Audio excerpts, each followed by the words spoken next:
এখন শুনবেন আজকের গুরুত্বপূর্ণ খবরের শিরোনাম। গাজায় যুদ্ধবিরতি চুক্তিতে পৌঁছালো ইসরায়েল হামাস। অ্যাঞ্জেলেসের দাবানল জ্বলছে, টর্নেডোর আশঙ্কা, বড় আকারের নতুন দাবানলের সতর্কবার্তা। উত্তর কোরিয়া ইসরায়েলে শুক্রবার চুক্তি করবে ইরান রাশিয়া। চীন রাশিয়া ইরান উত্তর কোরিয়া আমাদের স্বাধীনতা হরণ করেছে জানিয়েছেন নেটো প্রধান। রাশিয়ার বিরুদ্ধে কঠোর ব্যবস্থার হুঁশিয়ারি অস্ট্রেলিয়ার। দক্ষিণ আফ্রিকায় স্বর্ণখনি থেকে ৬০ জনের মরদেহ উদ্ধার। গাজায় যুদ্ধবিরতি চুক্তিতে পৌঁছালো ইসরায়েল হামাস। অবশেষে যুদ্ধবিরতি চুক্তিতে রাজি হয়েছে মধ্যপ্রাচ্যের দেশ হামাস ও দখলদার ইসরায়েল। ১৫ মাস ধরে চলা গাজা যুদ্ধের অবসান ঘটাতে বুধবার ১৫ জানুয়ারি ইসরায়েল ও হামাস যুদ্ধবিরতি চুক্তিতে সম্মত হয়। তবে এখনও চুক্তির আনুষ্ঠানিক ঘোষণা দেয়া হয়নি। বার্তা সংস্থা রয়টার্স ও কাতার ভিত্তিক সংবাদ মাধ্যম আল জাজিরা এই খবর জানিয়েছে। চুক্তি অনুযায়ী প্রাথমিকভাবে ৬ সপ্তাহের পর্যায়ক্রমিক যুদ্ধবিরতি করা এবং গাজা থেকে ইসরায়েলি সেনা প্রত্যাহার করা সহ ইসরায়েলের কারাগারে বন্দী ফিলিস্তিনদের বিনিময়ে হামাসের হাতে বন্দী ইসরায়েল জিম্মিদের মুক্তি দেওয়ার কথা বলা আছে। এই চুক্তির বিষয়ে অবহিত একজন কর্মকর্তা রয়টার্সকে বলেন, মধ্যপ্রাচ্যকে উত্তাল করে তোলা ১৫ মাস ধরে চলা যুদ্ধের সম্ভাব্য অবসানের পথ খুলে দিবে। যুক্তরাষ্ট্রের সমর্থনে মিশরীয় ও কাতারি মধ্যস্থতাকারীদের মধ্যস্থতায় মাসব্যাপী আলোচনার পর এই চুক্তি স্বাক্ষরিত হয়েছে এবং ২০ জানুয়ারি মার্কিন প্রেসিডেন্ট ডোনাল্ড ট্রাম্পের শপথ গ্রহণের ঠিক আগে এই চুক্তি স্বাক্ষরিত হলো। আশা করা হচ্ছে এই চুক্তির ফলে যুদ্ধ থামবে এবং ইসরায়েল এবং হামাসের মধ্যে সংঘটিত সবচেয়ে মারাত্মক এবং ধ্বংসাত্মক যুদ্ধের অবসান ঘটবে। আগুনে টর্নেডোর আশঙ্কা, বড় আকারে নতুন দাবানলের সতর্কবার্তা।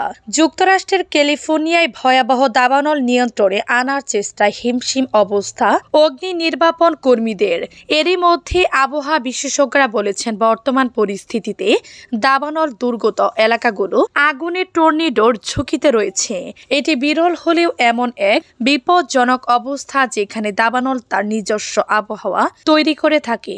যুক্তরাষ্ট্রের জাতীয় আবহাওয়া দপ্তর গতকাল মঙ্গলবার সতর্ক করে বলেছে, দাবানল ছড়িয়ে পড়া এলাকায় বাতাসের তীব্রতা বেশি রয়েছে, পাশাপাশি পরিবেশ খুবই স্বল্প। এই দুই মিলে এক বিশেষ বিপজ্জনক পরিস্থিতি তৈরি করেছে। আবহাওয়া দপ্তর আরো বলেছে, এই পরিস্থিতিতে বড় আকারে নতুন দাবানল দেখা দিতে পারে। আবহাওয়ার এই পূর্বাভাসে আগুনে টর্নেডোর কথা উল্লেখ করা হয়নি, তবে আবহাওয়াবিদ টড হল বলেছেন, বর্তমান চরম ভাবাপন্ন আবহাওয়ায় এমন টর্নেডো সৃষ্টির আশঙ্কা রয়েছে। উল্লেখ্য, ক্যালিফোর্নিয়া অঙ্গরাজ্যে লস অ্যাঞ্জেলেসের দাবানলের কারণে ইতিমধ্যে লাখো মানুষ ঘরবাড়ি ছেড়ে নিরাপদ আশ্রয়ে সরে যেতে বাধ্য হয়েছেন। দাবানলে পড়েছে বিস্তীর্ণ এলাকা। এই দাবানল ছড়িয়ে পড়ার পিছনে বড় কারণ শান্ত অন্না নামের ঝড় বাতাস। সম্প্রতি বাতাসের গতি কিছুটা কমায় আগুন নিয়ন্ত্রণে আসার আলো দেখা গিয়েছিল। উত্তর কোরিয়া ইসরায়েলে শুক্রবার চুক্তি করবে ইরান রাশিয়া। উত্তর কোরিয়া ইসরায়েলে আগামী শুক্রবার ১৭ জানুয়ারি বড় ধরনের চুক্তি করতে যাচ্ছে ইরান ও রাশিয়া। ইরানি প্রেসিডেন্ট মাসুদ পেজিশকিয়ানের সফলে মস্কো এ চুক্তি সই হবে। মঙ্গলবার ১৪ জানুয়ারি রুশ পররাষ্ট্রমন্ত্রী সের্গেই ল্যাভরভ বলেছেন, ইরান ও রাশিয়া একটি ব্যাপক কৌশলগত অংশীদারিত্ব চুক্তি সই করতে যাচ্ছে। উত্তর কোরিয়ার সঙ্গে রাশিয়ার সাম্প্রতিক চুক্তির মতো ইরানের সঙ্গে আসন্ন এই চুক্তিতেও কোনো দেশের ক্ষতি হবে না, বরং এটি দুই দেশের নিরাপত্তার নিশ্চয়তা দিবে। তিনি বলেন, আসন্ন চুক্তির লক্ষ্য হচ্ছে অর্থনীতির ক্ষেত্রে ইসলামিক প্রজাতন্ত্র ও রাশিয়ার মধ্যে ক্রমবর্ধমান সহযোগিতা ত্বরান্বিত করা। এই বিস্তৃত চুক্তিতে দ্বিপাক্ষিক সম্পর্কের ক্ষেত্রে সামাজিক সমস্যাগুলো মোকাবেলা করা হবে। এদিকে গত সোমবার ক্রেমলিনের এক বিবৃতিতে বলা হয়, আগামী ১৭ জানুয়ারি ভ্লাদিমির পুতিন ইরানের প্রেসিডেন্ট মাসুদ পেজেশকিয়ানের সঙ্গে বৈঠক করবেন। এর আগে চুক্তির খসড়া তৈরির সময় রাশিয়ায় ইরানের রাষ্ট্রদূত কাজেম জালালি বলেছেন, ইরানের আঞ্চলিক অখণ্ডতা এবং স্বাধীনতা সংরক্ষণকে অগ্রাধিকার দেওয়া হয়েছে। চুক্তিতে একটি ভূমিকা এবং এবং 47টি অনুচ্ছেদ রয়েছে। সম্প্রতি রুশ পররাষ্ট্রমন্ত্রী বলেছেন, এই চুক্তি দুই দেশের প্রতিরক্ষা ক্ষেত্র সহ আঞ্চলিক এবং আন্তর্জাতিক ক্ষেত্রে শান্তি ও নিরাপত্তার স্বার্থে ঘনিষ্ঠ সহযোগিতার জন্য আমাদের পক্ষগুলোর প্রতিশ্রুতির রূপরেখা প্রকাশ করবে।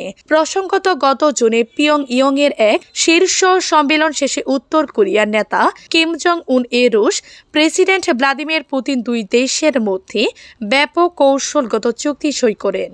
চুক্তিতে সশস্ত্র আক্রমণের ক্ষেত্রে এক দেশ অপর দেশকে সহায়তা করতে এগিয়ে আসবে বলে প্রতিশ্রুতি দেওয়া হয়েছে। চীন, রাশিয়া, ইরান, উত্তর কোরিয়া আমাদের স্বাধীনতা হরণ করেছে জানিয়েছেন নেটো প্রধান। নেটো মহাসচিব মার্ক রুট অভিযোগ করেছেন, চীন, রাশিয়া, ইরান ও উত্তর কোরিয়া নেটোকে দুর্বল করার চেষ্টা করেছে এবং পশ্চিমাদের স্বাধীনতা হরণ করেছে। বুধবার ব্রাসেলসে নেটোর সামরিক বাহিনীর চিফস অফ ডিফেন্সের এক বৈঠকে রুট দাবি করেন, নেটোর ভবিষ্যৎ নিরাপত্তা ঝুঁকির মুখে। নেটো মহাসচিব মার্কিন নেতৃত্বাধীন সামরিক জোটের সদস্যদের যুদ্ধকালীন মানসিকতা গ্রহণের এবং প্রতিরক্ষা ব্যয় উল্লেখযোগ্যভাবে বাড়ানোর আহ্বান জানান। নেটো প্রধান বলেন, যুদ্ধ ঠেকাতে হলে আমাদের প্রস্তুতি নিতে হবে। এখন যুদ্ধকালীন মানসিকতার পরিবর্তন করার সময়। নেটো রাষ্ট্রগুলোকে আরো বেশি এবং আরো ভালো প্রতিরক্ষা ক্ষমতা তহবিল করতে হবে। রুট বলেন, নেটো সদস্যরা প্রতিরক্ষা বিনিয়োগ বৃদ্ধি ও সামরিক মহড়া জোরদার করলেও আগামী 4 থেকে 5 বছরের মধ্যে যে বিপদ আসবে তা মোকাবেলায় এসব যথেষ্ট নয়। রাশিয়ার বিরুদ্ধে কঠোর ব্যবস্থার হুঁশিয়ারি অস্ট্রেলিয়ার। ইউক্রেনে রাশিয়ার হাতে জিম্বি অস্ট্রেলীয় নাগরিক নিহত হলে কঠোর ব্যবস্থা নেওয়া হবে বলে হুঁশিয়ারি দিয়েছেন অস্ট্রেলিয়া। বুধবার অস্ট্রেলিয়ার প্রধানমন্ত্রী অ্যানথনি অ্যালবানিজ প্রতিশ্রুতি দিয়ে বলেন, রুশ বাহিনীর হাতে ইউক্রেনে আটক অবস্থায় মেলবোর্নের স্কুল শিক্ষক অস্কার জেনকিন্সকে হত্যার খবর নিশ্চিত হলে রাশিয়ার বিরুদ্ধে কঠোরতম ব্যবস্থা নেওয়া হবে। এদিকে ইউক্রেনীয় বাহিনীর সঙ্গে লড়াই করতে স্বেচ্ছাসেবক হিসেবে 4 অস্কার জেনকিন্সকে হত্যা করা হয়েছে বলে ধারণার কথা জানায় সিডনি ভিত্তিক সংবাদ মাধ্যম সিভেন নিউজ।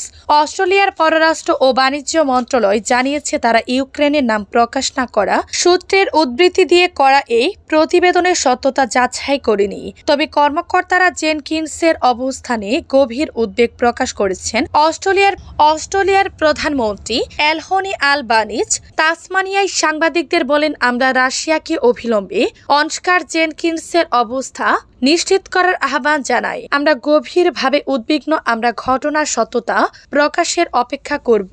কিন্তু যদি অস্কার জেনকিন্সের কোনো ক্ষতি হয়ে থাকে তবে তা একেবারে নিন্দনীয় এবং অস্ট্রেলিয়ার সরকার সম্ভব সবচেয়ে কঠোর ব্যবস্থা নেবে। জেনকিন্স সম্পর্কে জরুরি অনুসন্ধান চলছে এবং কূটনৈতিক প্রতিক্রিয়ার ক্ষেত্রে সব বিকল্পই বিবেচনা করা হচ্ছে বলে জানিয়েছেন অস্ট্রেলিয়ার প্রধানমন্ত্রী পেনি ওং।